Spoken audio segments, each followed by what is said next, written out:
সোনালী ই-ওয়ালেটে registration করার নিয়ম আপনাদের দেখাবো। সর্বপ্রথম প্লে স্টোর থেকে সোনালী ই-ওয়ালেট অ্যাপসটি ডাউনলোড করে ট্যাপ টু কন্ট্যাক্টের উপরে ক্লিক করার পরে এখানে যে রেজিস্টার লেখা দেখতে পাচ্ছেন এখানে একটি ক্লিক করবেন। তারপরে আপনার সামনে ঠিক এরকম একটা ফর্ম চলে আসবে। এখানে আপনি অলরেডি তো সোনালী ব্যাংকে একটি অ্যাকাউন্ট করেছেন, সেখানে কিন্তু যে নামটি, যে ফোন নম্বর বা আপনার যে ব্যাংক অ্যাকাউন্ট নম্বর আছে সেইগুলো কিন্তু এখানে নির্ভুলভাবে বসানো লাগবে। তো আমি আমার তথ্যগুলো এখানে সুন্দরভাবে ফিল আপ করতেছি নির্ভুলভাবে। আপনি আপনার তথ্যগুলো এখানে নির্ভুলভাবে ফিল আপ করবেন।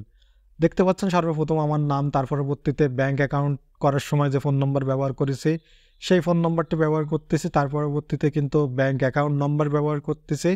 অলরেডি কিন্তু কিভাবে অনলাইন থেকে সোনালী ব্যাংকে অ্যাকাউন্ট করবেন সেই ভিডিও অলরেডি আপলোড করা আছে, আপনারা সেটা দেখে নিতে পারেন। তার পরবর্তীতে দেখতে পাচ্ছেন এখানে আপনার হয় পাসপোর্ট নম্বর বা এনআইডি নম্বর, এখানে যেটা দিচ্ছেন ব্যাংক অ্যাকাউন্ট করার সময় সেই নম্বরটি এখানে নির্ভুলভাবে বসাবেন। তার পরবর্তীতে কিন্তু আছে ইমেইলের একটা অপশন, এখানে আপনার ইমেইল অ্যাড্রেসটি বসাবেন। পুরো নিয়মটাই আপনাদের দেখাবো, ধৈর্য সহকারে একটু ভিডিওটা মনোযোগ সহকারে দেখবেন, আশা করি কোনো সমস্যা হবে না।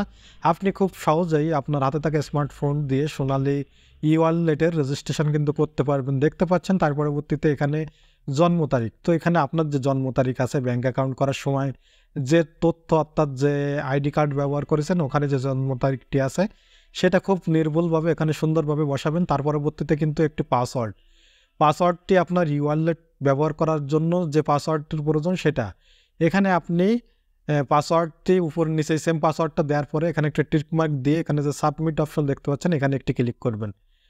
নিচে টিক চিহ্ন দেওয়ার পরে সাবমিটে ক্লিক করলে এরকম একটি অপশন চলে আসবে, এখানে সকল তথ্যগুলো দেখাচ্ছে এবং আপনি যে ফোন নম্বরটি ব্যবহার করেছেন সেই নম্বরে কিন্তু অলরেডি একটা SMS দেখতে পাচ্ছেন চলে আসছে সোনালী ব্যাংক থেকে। ওখানে আসা যে ওটিপি কোডটি আছে সেই কোডটি এখানে নির্ভুলভাবে বসাবেন।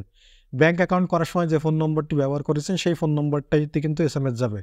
দেখতে পাচ্ছেন যে SMSটি আছে, সেই SMS-এ আসা যে ওটিপি আছে অর্থাৎ যে SMS কোডটি আছে সেই কোডটি আমি বসানোর পরবর্তীতে এখানে যে সাবমিট বাটন দেখতে পাচ্ছেন এখানে ক্লিক করলে কিন্তু রেজিস্ট্রেশন ইনফরমেশন অর্থাৎ 72 ঘন্টার ভিতরে কিন্তু আমার এটি অ্যাক্টিভ হয়ে যাবে। আপনি যদি তাৎক্ষণিক অ্যাক্টিভ করতে চান তাহলে আপনার নির্দিষ্ট ব্রাঞ্চে বা শাখায় যেয়ে আপনি যোগাযোগ করলে কিন্তু ওরা এটা অ্যাক্টিভ করে দেবে। ভিডিওটি ভালো লাগলে অবশ্যই একটি লাইক করবেন, ভিডিওটি শেয়ার করে অন্যকে দেখার সুযোগ করে দেবেন। আমার চ্যানেলে নতুন দর্শক হয়ে থাকলে অবশ্যই চ্যানেলটি সাবস্ক্রাইব করে চ্যানেলের পাশেই থাকবেন। এরকম টেকনোলজি সম্পর্কে কন্টিনিউ ভিডিও এই চ্যানেলে আপলোড করা হয়। ধন্যবাদ।